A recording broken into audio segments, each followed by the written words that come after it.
A very long time ago, before our grandmother's time, or our grandmother's with a very long string of greats prefixed, there were no pumpkins. People had never eaten a pumpkin pie, or even stewed pumpkin, and that was the time when the pumpkin giant flourished.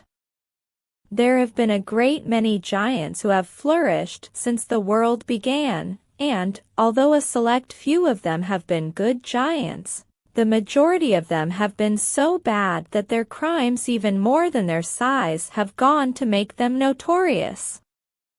But the pumpkin giant was an uncommonly bad one, and his general appearance and his behavior were such as to make one shudder to an extent that you would hardly believe possible.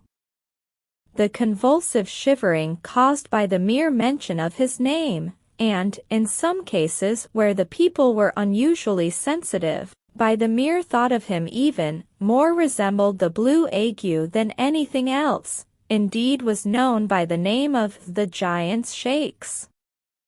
The pumpkin giant was very tall. He probably would have overtopped most of the giants you have ever heard of.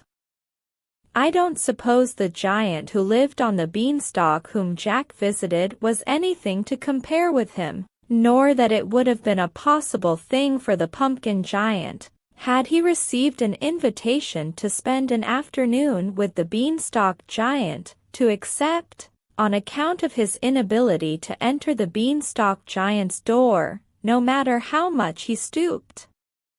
The pumpkin giant had a very large, yellow head, which was also smooth and shiny.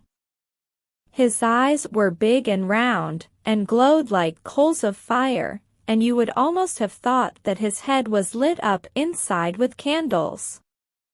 Indeed, there was a rumor to that effect amongst the common people, but that was all nonsense, of course. No one of the more enlightened class credited it for an instant.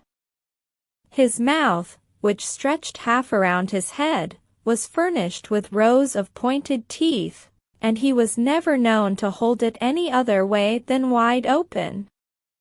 The pumpkin giant lived in a castle, as a matter of course. It is not fashionable for a giant to live in any other kind of a dwelling. Why? Nothing would be more tame and uninteresting than a giant in a two-story white house with green blinds and a picket fence, or even a brownstone front, if he could get into either of them, which he could not. The giant's castle was situated on a mountain, as it ought to have been, and there was also the usual courtyard before it, and the customary moat, which was full of bones. All I have got to say about these bones is, they were not mutton bones. A great many details of this story must be left to the imagination of the reader. They are too harrowing to relate. A much tenderer regard for the feelings of the audience will be shown in this than in most giant stories. We will even go so far as to state in advance that the story has a good end, thereby enabling readers to peruse it comfortably without unpleasant suspense. The pumpkin giant was fonder of little boys and girls than anything else in the world, and particularly of fat little children. The fear and horror of this giant extended over the whole country. Even the king on his throne was so severely afflicted with the giant's shakes that he had been obliged to have the throne propped, for fear it should topple over in some unusually violent fit. There was good reason why the king shook. His only daughter, the Princess Ariadne Diana, was probably the fattest princess in the whole world at that date. So fat was she that she had never walked a step in the dozen years of her life, being totally unable to progress over the earth by any method except rolling. And a really beautiful sight it was, too, to see the Princess Ariadne Diana, in her cloth of gold rolling suit, faced with green velvet and edged with ermine, with her glittering crown on her head, trundling along the avenues of the royal gardens, which had been furnished with strips of rich carpeting for her express accommodation. But gratifying as it would have been to the king, her sire, under other circumstances, to have had such an unusually interesting daughter, it now only served to fill his heart with the greatest anxiety on her account. The princess was never allowed to leave the palace without a bodyguard of 50 knights, the very flower of the king's troops, with lances in rest, but in spite of all this precaution, the king shook.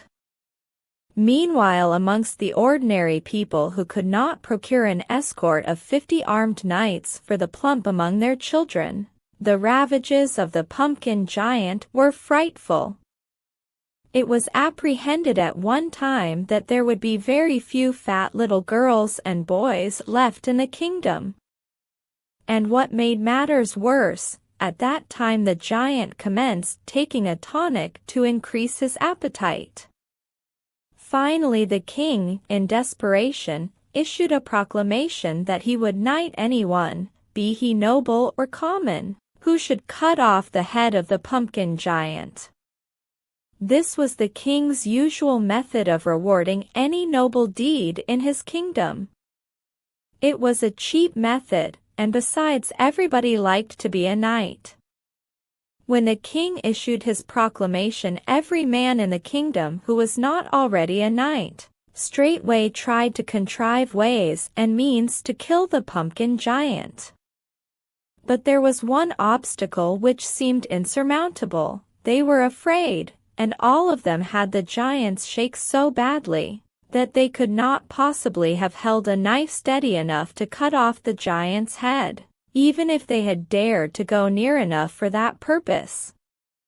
There was one man who lived not far from the terrible giant's castle, a poor man, his only worldly wealth consisting in a large potato field and a cottage in front of it. But he had a boy of 12, an only son, who rivaled the Princess Ariadne Diana in point of fatness. He was unable to have a bodyguard for his son, so the amount of terror which the inhabitants of that humble cottage suffered day and night was heartrending. The poor mother had been unable to leave her bed for 2 years, on account of the giant's shakes. Her husband barely got a living from the potato field. Half the time he and his wife had hardly enough to eat, as it naturally took the larger part of the potatoes to satisfy the fat little boy, their son, and their situation was truly pitiable. The fat boy's name was Aeneas, his father's name was Patroclus, and his mother's Daphne. It was all the fashion in those days to have classical names. And as that was a fashion as easily adopted by the poor as the rich, everybody had them. They were just like Jim and Tommy and May in these days. Why, the princess's name, Ariadne Diana, was nothing more nor less than an Eliza with us. One morning Patroclus and Aeneas were out in the field digging potatoes, for new potatoes were just in the market. The early rose potato had not been discovered in those days, but there was another potato, perhaps equally good, which attained to a similar degree of celebrity. It was called the young Plantagenet, and reached a very large size indeed, much larger than the early rose does in our time. Well, Patroclus and Aeneas had just dug perhaps a bushel of young Plantagenet potatoes. It was slow work with them, for Patroclus had the giant's shakes badly that morning, and of course Aeneas was not very swift. He rolled about among the potato hills after the manner of the Princess Ariadne Diana, but he did not present as imposing an appearance as she, in his homespun farmer's frock. All at once the earth trembled violently. Patroclus and Aeneas looked up and saw the pumpkin giant coming with his mouth wide open. "Get behind me, oh my darling son," cried Patroclus. Aeneas obeyed, but it was of no use, for you could see his cheeks each side his father's waistcoat. Patroclus was not ordinarily a brave man, but he was brave in an emergency, and as that is the only time when there is the slightest need of bravery, it was just as well. The pumpkin giant strode along faster and faster, opening his mouth wider and wider, until they could fairly hear it crack at the corners. Then Patroclus picked up an enormous young Plantagenet and threw it plump into the pumpkin giant's mouth. The giant choked and gasped, and choked and gasped, and finally tumbled down and died. Patroclus and Aeneas, while the giant was choking, had run to the house and locked themselves in. Then they looked out of the window. When they saw the giant tumble down and lie quite still, they knew he must be dead. Then Daphne was immediately cured of the giant's shakes, and got out of bed for the first time in 2 years. Patroclus sharpened the carving knife on the kitchen stove, and they all went out into the potato field. They cautiously approached the prostrate giant, for fear he might be shamming, and might suddenly spring up at them and Aeneas. But no, he did not move at all, he was quite dead.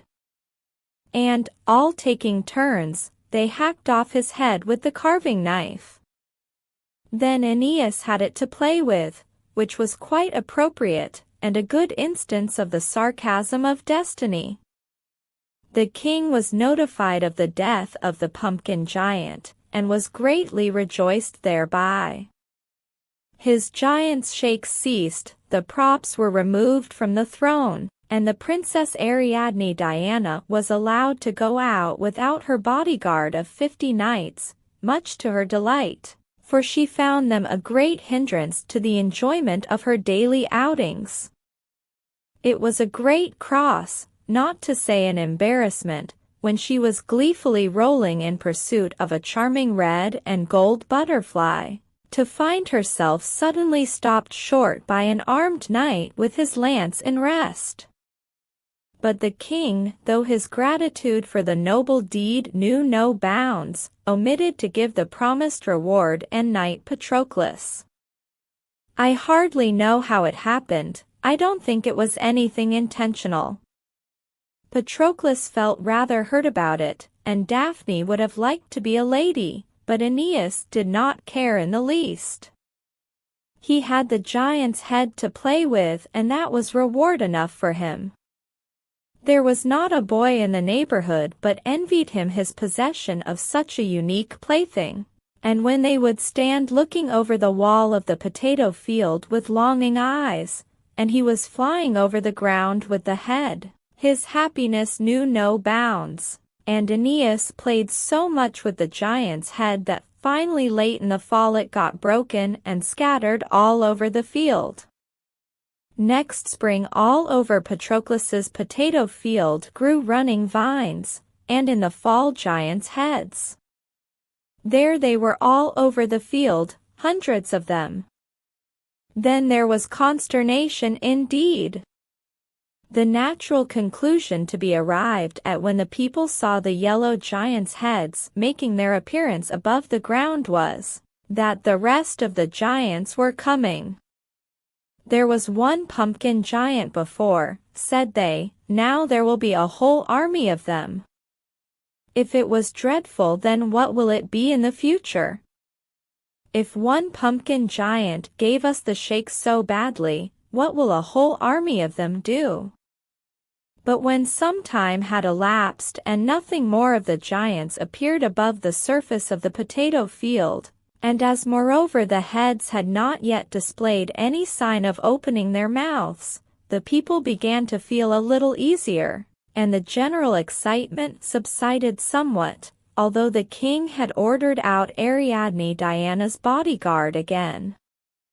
Now Aeneas had been born with a propensity for putting everything into his mouth and tasting it. There was scarcely anything in his vicinity which could by any possibility be tasted, which he had not eaten a bit of. This propensity was so alarming in his babyhood, that Daphne purchased a book of antidotes, and if it had not been for her admirable good judgment in doing so, this story would probably never have been told, for no human baby could possibly have survived the heterogeneous diet which Aeneas had indulged in. There was scarcely one of the antidotes which had not been resorted to from time to time. Aeneas had become acquainted with the peculiar flavor of almost everything in his immediate vicinity except the giants' heads, and he naturally enough cast longing eyes at them. Night and day he wondered what a giant's head could taste like, till finally one day when Patroclus was away he stole out into the potato field, cut a bit out of one of the giant's heads and ate it. He was almost afraid to, but he reflected that his mother could give him an antidote, so he ventured. It tasted very sweet and nice. He liked it so much that he cut off another piece and ate that, then another and another, until he had eaten 2/3 of a giant's head. Then he thought it was about time for him to go in and tell his mother and take an antidote, though he did not feel ill at all yet. "Mother," said he, rolling slowly into the cottage, "I have eaten 2/3 of a giant's head, and I guess you had better give me an antidote." "Oh, my precious son," cried Daphne, "how could you?" She looked in her book of antidotes, but could not find one antidote for a giant's head. "Oh, Aeneas, my dear, dear son," groaned Daphne, "there is no antidote for giant's head. What shall we do?" Then she sat down and wept, and Aeneas wept, too, as loud as he possibly could. And he apparently had excellent reason to, for it did not seem possible that a boy could eat 2/3 of a giant's head and survive it without an antidote. Patroclus came home, and they told him, and he sat down and lamented with them. All day they sat weeping and watching Aeneas, expecting every moment to see him die.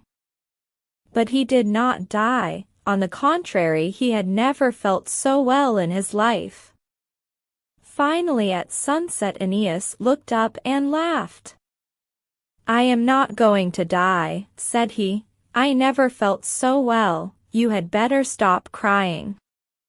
And I am going out to get some more of that giant's head. I am hungry."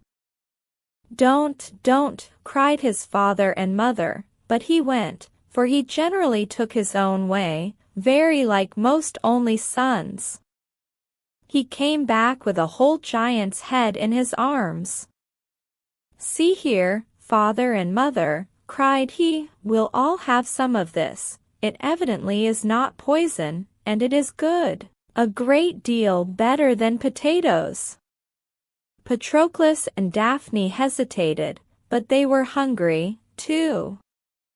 Since the crop of giants' heads had sprung up in their field instead of potatoes, they had been hungry most of the time, so they tasted. "It is good," said Daphne, "but I think it would be better cooked." So she put some in a kettle of water over the fire, and let it boil a while, then she dished it up, and they all ate it. It was delicious. It tasted more like stewed pumpkin than anything else. In fact, it was stewed pumpkin. Daphne was inventive, and something of a genius, and next day she concocted another dish out of the giants' heads. She boiled them, and sifted them, and mixed them with eggs and sugar and milk and spice. Then she lined some plates with puff paste, filled them with the mixture, and set them in the oven to bake.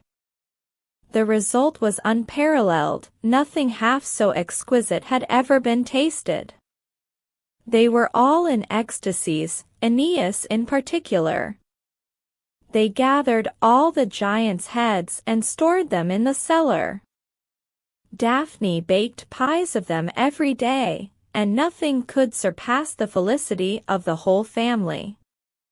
One morning the king had been out hunting, and happened to ride by the cottage of Patroclus with a train of his knights. Daphne was baking pies as usual, and the kitchen door and window were both open, for the room was so warm, so the delicious odor of the pies perfumed the whole air about the cottage. "What is it smells so utterly lovely?" exclaimed the king, sniffing in a rapture. He sent his page in to see. "The housewife is baking giant's head pies," said the page, returning. "What?" thundered the king.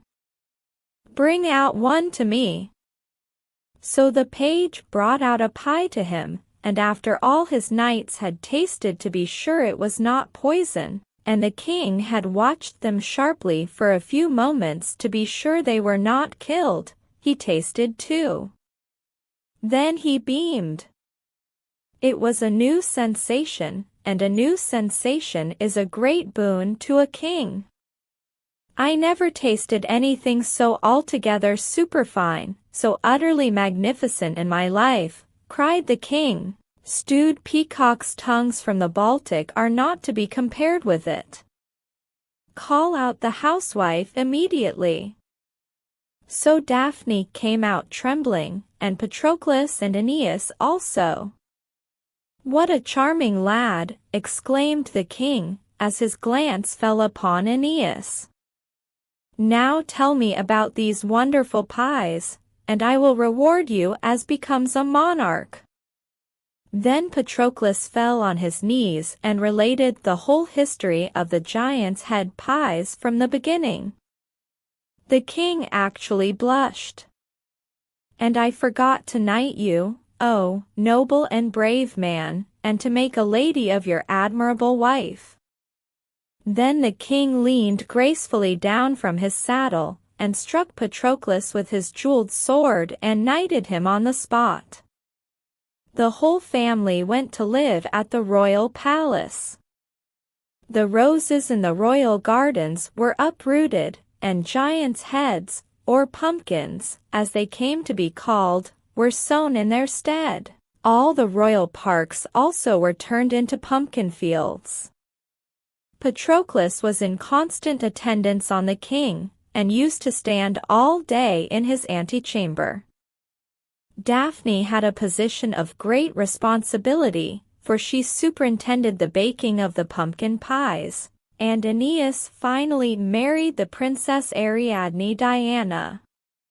They were wedded in great state by 50 archbishops, and all the newspapers united in stating that they were the most charming and well-matched young couple that had ever been united in the kingdom. The stone entrance of the pumpkin giant's castle was securely fastened, and upon it was engraved an inscription composed by the first poet in the kingdom, for which the king made him laureate, and gave him the liberal pension of 50 pumpkin pies per year.